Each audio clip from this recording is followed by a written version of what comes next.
The largest and greatest Android tablet currently available is Samsung's Galaxy Tab S9 Ultra, which offers the most processing power, screen space, and multitasking options of any Android tablet. But the Tab S9 Ultra isn't here to compete with the Google Pixel tablets or OnePlus pads of the world, according to Samsung executives and possibly many consumers. The iPad Pro is the Tab S9 Ultra's intended target instead. I've been using the most recent iPad Pro with an M2 processor and the Galaxy Tab S9 Ultra for the past few weeks for both work and leisure. These two tablets function similarly in many ways. Some of the key differences between iOS and Android devices have largely vanished in recent years, but each one obviously excels in particular tasks. Price points for the Galaxy Tab S9 Ultra range from $1,199 for the 12 and 256 GB model, and the tablet comes with the S Pen. The price range for the Wi-Fi-only iPad Pro models is from $1,099 for 8 and 128 GB to $2,199 for 16 GB and 2 TB storage. Each tablet has a metallic unibody, flat edges, and nearly all screen front surrounded by narrow bezels, which are common features of contemporary flagship tablets.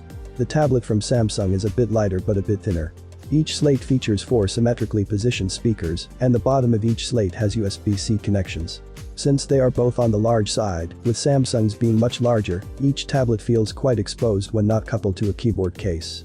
The 14.6-inch 16:10 screen of the Tab S9 Ultra is wider than the 12.9-inch 3:2 screen of the iPad, and the bezels encasing Samsung's slate are also thinner than those of the iPad. However, this added horizontal space really only benefits you if you're watching widescreen videos or if you have 2 or more apps open at once.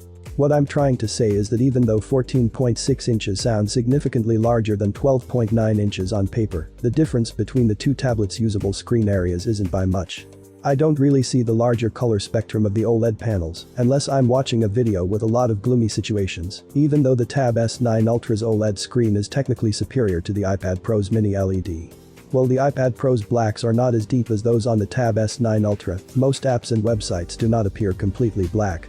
Mini LED can definitely handle even dark mode, which frequently only converts colors to dark gray. The M2 and Snapdragon 8 Gen 2 for Galaxy are the semiconductor components found in the iPad Pro and Tab S9 Ultra, respectively. Both chips are extremely powerful, however the M2 is stronger due to a larger multi-core Geekbench 6-core. I don't believe the difference in silicon power matters at all if you only use these tablets for reading articles, viewing videos, playing light games, and sending the occasional email. However, the M2 will perform better if you edit videos or work with 3D graphics. While the iPad Pro runs on iPadOS 16.6, the Galaxy Tab S9 Ultra uses One UI 5.1, which is based on Android 13. Since this is just the standard Android versus iOS argument on a larger scale, many factors will depend on the user's choices. The app ecosystem war, which benefits Apple in the phone market, has an even bigger margin of victory in the tablet market, in my opinion, because many Android programs, including some popular ones like the app formerly known as Twitter, are not suited for Android widescreen. I have to give the Apple Pencil a slight advantage over the S Pen in terms of comfort when it comes to stylus performance, because it is thicker and easier to grasp. It is slightly more responsive while drawing sketches, and it also supports shading. The S Pen on the Tab S9 Ultra has no shading capabilities. But unlike the Apple Pencil, the S Pen can also be used as a remote control for the camera and video playback. While it must be purchased separately for the iPad, the S Pen is also included in the bundle. On the rear of each tablet is a twin camera setup that can capture both wide and ultra-wide views. I'm aware that there are situations in which a camera may be useful, such as when you need to quickly take a photo of a document or show someone your surroundings, but do tablets this size often require twin camera systems? Who will pick up a Tab S9 Ultra that is about 15 inches large and take ultra-wide landscape photos? But I digress. The back systems are adequate and effective, creating images and movies that are roughly on par with those of the top low-cost smartphones. I personally would choose the iPad Pro because I edit videos as part of my job, and the M2 Plus Final Cut Pro combination is simply superior to anything on Android. However, this is a difficult decision. Although I am aware that the majority of people do not edit films, the Tab S9 Ultra is more capable, adaptable, and marginally more affordable for them. I like to skim through Instagram or TikTok on the Tab S9 Ultra, and thanks to Samsung's excellent multitasking, I can run Instagram along with 1 or 2 other apps. Due to its widescreen display, I also favor using the Tab S9 Ultra to watch videos. The S Pen is a complimentary bonus that is included with the package.